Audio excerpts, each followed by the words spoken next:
Joining us now on the Oakland County MegaCast is Ethan Baker. He's the mayor for the city of Troy, which, by the way, is the largest city in Oakland County. Great to have you with us here on the Oakland County MegaCast. Oh, I'm happy to be back, Ronnie, Tyler. It's always good to see you both. I actually get to see you today, Ronnie. Normally I just get to hear you, but I get to see you, which makes it so much better. Big smile like that. Well, it's great to have you with us. And I have to say, every time there's a new mandate that comes down from the state health department, I do wonder about our elected leaders. While even the general public kind of knew something was coming, but from an elected leader standpoint, were you given any type of heads up?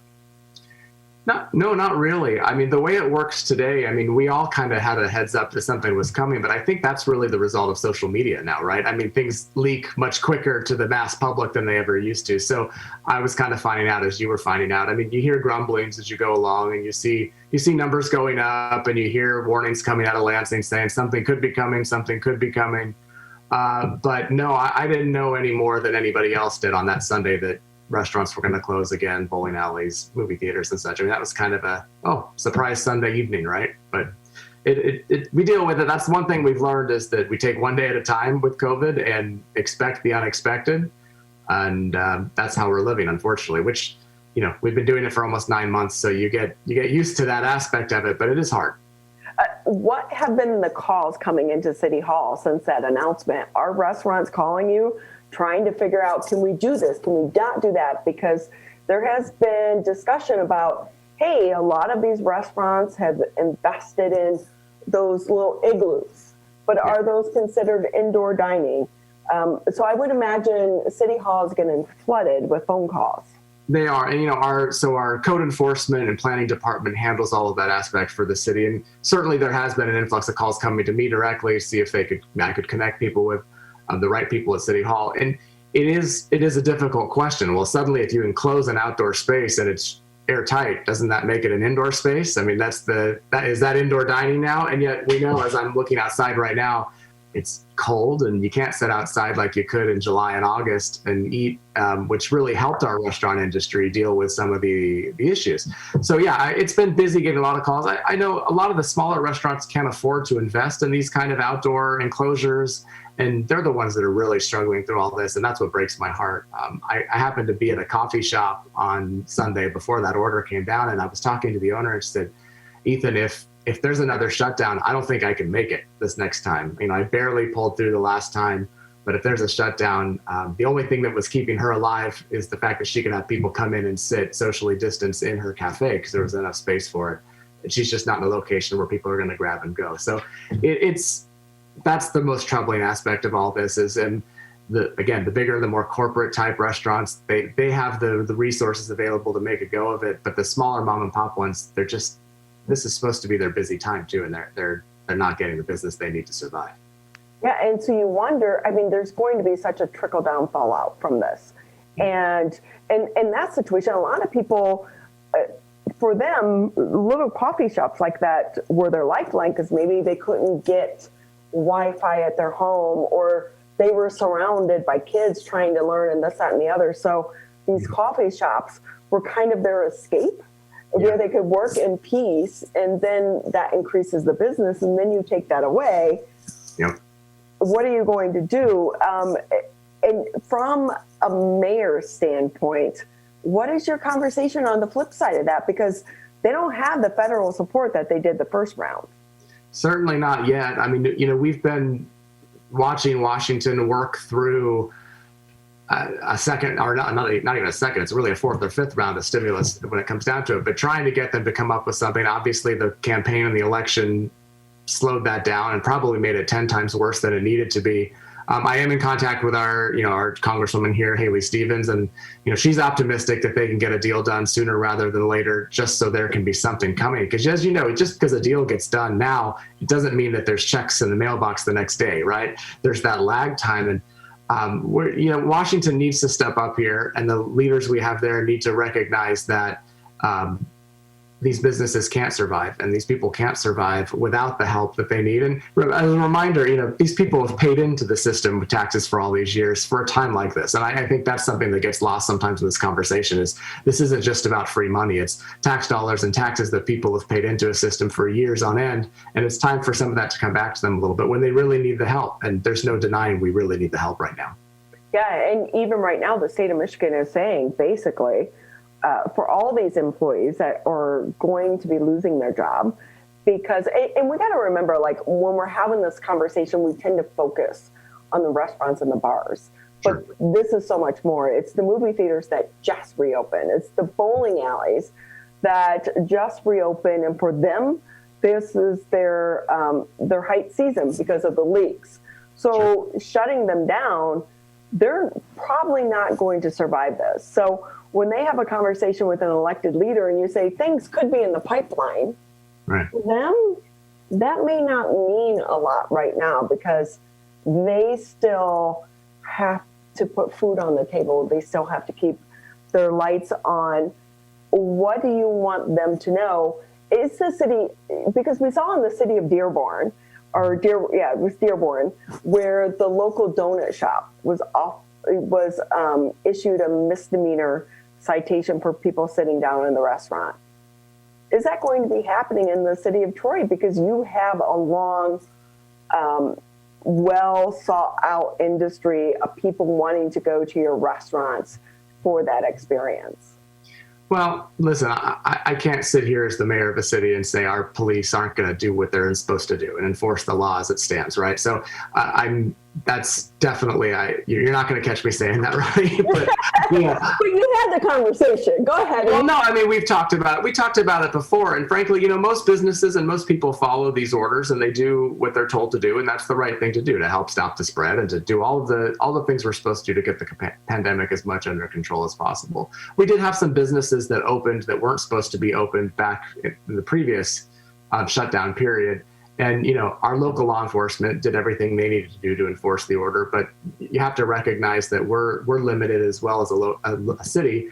We depend somewhat on the county sheriff's office and the state government as far as their prosecutorial ability. So I guess I'm trying to say is, can a donut shop owner expect someone to come arrest them? Probably not. Does that mean they should open and let people in? Probably not either. I mean, enforcement's always going to be the most difficult part of these orders. And, the people in Lansing know that and understand that. But they're counting on the bulk of us to follow the rules to get the pandemic under control. And knowing that in the city of Troy, we've kind of talked about this before too, but I think about the tax dollars and what is this really going to mean to your bottom line? I know that the city of Troy, you had basically a cushion. Yeah. But how long can that cushion last? Well, it's interesting. We're very fortunate in the city of Troy, and most cities and townships throughout Michigan are heavily based on their property tax revenue to fund their budgets. So, unless there's a housing crisis, our revenue is going to stay pretty much steady. Certainly, if this goes on too long, businesses shut down. It's not desirable to do business in the city of Troy, which means our housing market values go down. Then we'd start to see the effects of our bottom line being reduced based on those revenues. I'm pretty confident that's not going to be the case. Structurally, Troy is in good shape as far as a place to do business. I think that we'll bounce back and have people back in office buildings probably sooner than other places because of our great infrastructure and what people have come to know and love about Troy. We are affected obviously by state shared revenue that comes out of Lansing. We know that the state budget's really struggling. This year they managed to plug the gaps with the money they had in their rainy day funds. I'm not so sure about next year. My big concerns are what happens when the pandemic is pretty much, we've got a vaccine, we've got whatever, herd immunity, people are doing fine. But there's always a couple-year lag with property tax values. So is it 2 or 3 years from now that the city of Troy's budget looks bad and people are thinking, well, wait a minute, COVID was 2 or 3 years ago, right? I mean, that's bigger my concerns at this point. But in the meantime, Troy's going to be just fine. And we feel good that we've got a plan to get through it. We're tightly and fiscally conservative when it comes to our budgeting anyway. We do have that extra cushion. We just need to make sure Lansing can still give us our share of the revenue that we expect as best as possible for as long as possible. Ethan Baker with us here on the Oakland County MegaCast. He is the mayor for the city of Troy, the largest city here in Oakland County. And I know that you said the housing industry is actually doing very well right now, especially in the suburbs, because people are moving further out because they get to remote learn and they need more space. So they can get that space at a cheaper rate than what they could maybe in an urban setting. But knowing that the key component of that would be the remote learning. Mm-hmm. How concerned are you when you're talking about property taxes? The city of Troy, you have so many office buildings. Yeah. What if these employees don't return to those buildings? How does that impact your bottom line? Absolutely. I mean, and right now our property tax split is about 65% residential, 35% commercial, which is actually way skewed towards the residential historically. But absolutely, I mean, and I think we've got at most 20% occupancy in some of our buildings right now, which, that's not going to sustain for our restaurants and retail, but also for the landlords. People have leases, so they're paying their rent. And I don't know the specifics of what our landlord tenant relationships are like throughout the city. I'm sure some have worked with their tenants to deal with that. But yeah, at a certain point, if people aren't coming back to offices, then they're not going to have their money to pay their mortgages and their property taxes, and that would affect us. I still think Troy is probably better positioned than even say Southfield or some of the other more built up communities, because we're known for our good infrastructure and we're known as a draw because of our freeway access and because of the place. People want to do business here in Troy because of our great schools and our great housing. It kind of creates a great all-in-one place for a business to locate. And through the pandemic, I was talking to our economic development specialist, Glenn Lapin, the other day. We've had several new companies move into Troy, even during this time, banking on the fact that this is where they want to be when things do get back to normal. So I still feel good about all of that. Ask me again, maybe another, we'll keep checking in on that one especially. But I'm trying to get away from the cataclysmic aspect of, the sky's going to fall completely and we're going to have a bunch of empty buildings and no property tax revenue anymore. I mean, in fact, if I thought about that on a daily basis, I'd probably make myself crazy. But there's going to be some that pull back, and that'll affect us. But we're prepared for it. We plan, and if you can plan and budget, then we should be okay. Well, and that's the one thing about the business industry. They're not planning for today. They're planning 3, 4, 5 years out. Right. And so this could be a blip. But I do think a lot of companies have realized during this pandemic, they don't have to have their people in the office, or definitely not Monday through Friday. So maybe you have a work day of 1 to 2 days. Yeah. So, and of course we could see innovation out of this, into which more businesses are just doing like shared space, something that comes out of this. But I think this is going to be one of the long-term conversations that keeps going out of this pandemic. People returning to that downtown, office building Monday through Friday, 9 to 5. But then that, and the trickle effect of that, obviously the restaurants and parking revenue, so many things come out of that. So, but if we could switch gears just a little bit. Sure. The election is over, somewhat. Oh yeah, we had an election. That's right. Right. Forgot all about that. Yeah. It's so crazy. It's only November 23rd, but it does seem like it was like 4 months ago, right? The longest year in the world, I'm telling you. There'll never be another 2020, I hope, as far as everything. But yeah, we did have an election. Our municipal elections are an off year, so we didn't have anything other than a library millage on our local ballot. But I will say, I mean, you didn't really ask a question, but I'll tell you, our city clerk did a fantastic job of handling in 2 elections this year, the August primary and then our November general election. She was innovative and creative, and we had some great resources for our residents to be able to vote safely from their cars at various drive-through city clerk events. And of course, all of our polling precincts were open on election day, well-serviced, well-staffed, properly spaced, full of PPE. So we had a really great experience in Troy. And even with all of those absentee ballots that had come in early, that was unprecedented for us. But we were able to get everything tabulated and properly taken care of by about midnight on election night. So I was very pleased with that, with record turnout, almost 77%.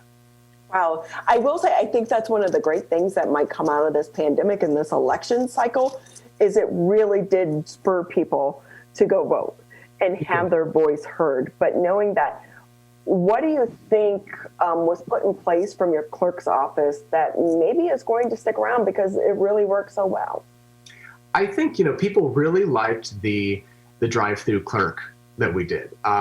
People like to sit in their cars and do things. You see drive-thrus are full all over all the time, right? Even in non-pandemic times, there's something very peaceful and easy about sitting and driving through a line and getting the work done that you need to get done. And I think that's something that could stick around even in non-pandemic. Obviously, we're heavily focused on, getting out the vote in the city of Troy, making it easy for people to vote.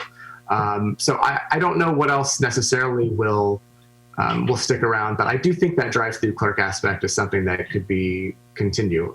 I just think people like the ease of it and the comfort of it, and we'll see. That's America for you, though, right? I mean, I'll sit there, if I go to Starbucks, I'm like, yeah, this line's really long in my car. I'm sure I could walk inside. But I'm just going to sit here. Absolutely. In fact, speaking of Starbucks, we had a Starbucks at Crooks and Big Beaver that actually just closed. And I talked to them right before they closed, and I said, what's going on? You guys are busy all the time. And they said, we're landlocked here. We don't have room to expand. And all the Starbucks are in the area are moving over to a drive-through format because people really do just prefer to stay in their car, even in non-pandemic times. Again, it's not just about the pandemic. Like you said, you could probably get in and out in 4 minutes if you walked in, but you'll sit for 15 minutes in the drive-through line at Starbucks, right? I mean, that's just the reality of it. So I think people like a drive-through. I guess we can thank McDonald's for that. I think they started that a long time ago, and we'll see. Plus, we have entertainment in our cars now. Although we're not supposed to be using that entertainment in our cars. Listening to the radio is okay. Let's not look at our phones, right? But if you're sitting in line, Technically, that's true. Just remember, in the city of Troy, it's illegal to use a handheld device when you're driving. So we have that specific law. Ethan Baker with us here on the Oakland County Megacast. He is the mayor for our fine city of Troy. I do kind of have a question. I went to Somerset recently. It was packed. Yeah. It was crazy packed, and I was really surprised. Do you want to talk about the new orders and how does that really impact some of these larger entities in the city of Troy? Well, sure. I've been working very closely with the Forbes company, who's the owner and operator of Somerset, and I talk with them pretty much weekly just about a lot of stuff going on. Obviously, it's a huge part of our city and a big economic driver for us. But they're doing very, very well. Obviously, this is a busy time of year anyway, but they've gone the mile to make sure it's a safe experience for people across the board. And, they're fortunate that the orders don't affect them in as much as they've got a lot of space, a lot of square feet in Somerset overall. So they can spread people out and move people around. I'm actually supposed to go there and meet with them either later today or tomorrow to hear about their holiday plans specifically, because obviously, as you know, I'm sure you've been at Christmas time, there's Santa Claus and that big display, and they move a ton of people through there. So I'm anxious to see how they plan to do that this year. But Somerset is doing very well. People can go there and expect a safe experience, a good experience. And I encourage it, if they're safe and healthy, to do so, because it's a big part of the holiday atmosphere in this city and around the region, really, as you know. I mean, you don't live in Troy, but you were at Somerset. So we draw people from out of the city. Oh, everyone goes to Somerset. Yeah.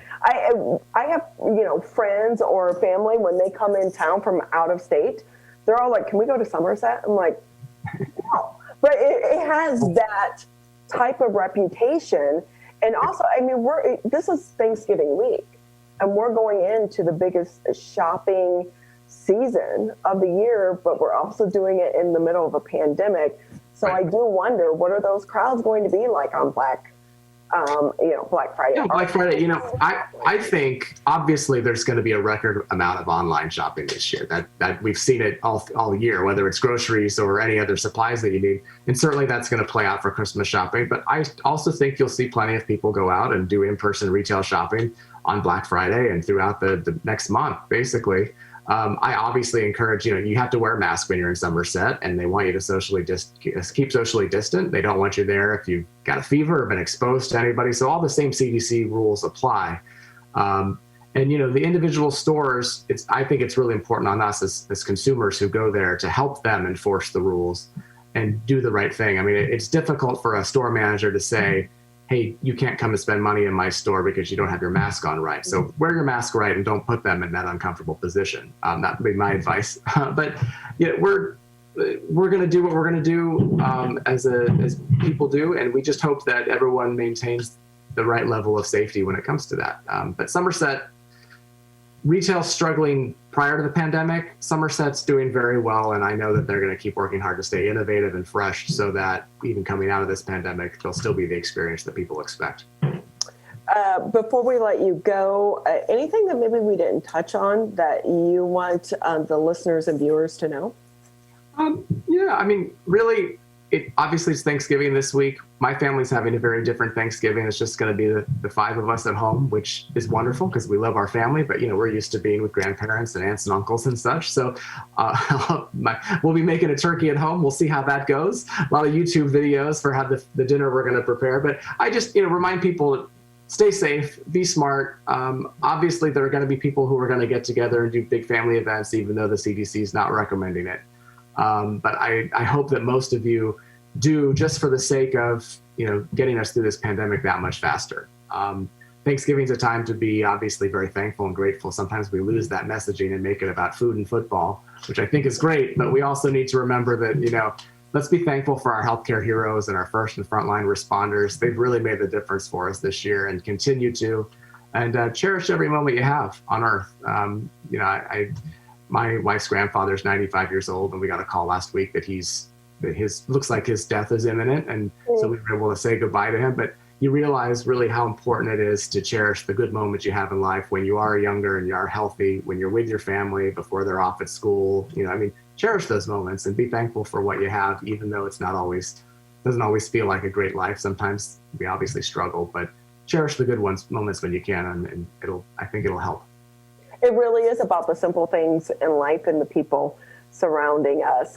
With that, I'm with you. I'm attempting a turkey. I've already been on Pinterest trying to do the recipes. So good luck to you and your family. And again, thank you for your time. We so appreciate it. And but I do want to. The city hall, is it closed right now to the public? I'm sorry, I should have asked that earlier. Yeah, sure. City Hall is generally closed. We had to open part of the city clerk's office right before the election because it was just too busy, but we are back to being by appointment only, and most things can be done over the phone or online. You'd be amazed. Call City Hall and we'll take care of you. That's our plan. Well, thank you so much, Mr. Mayor. We so appreciate your time, and a happy and safe Thanksgiving to you. Thank you, Ronnie. Happy Thanksgiving.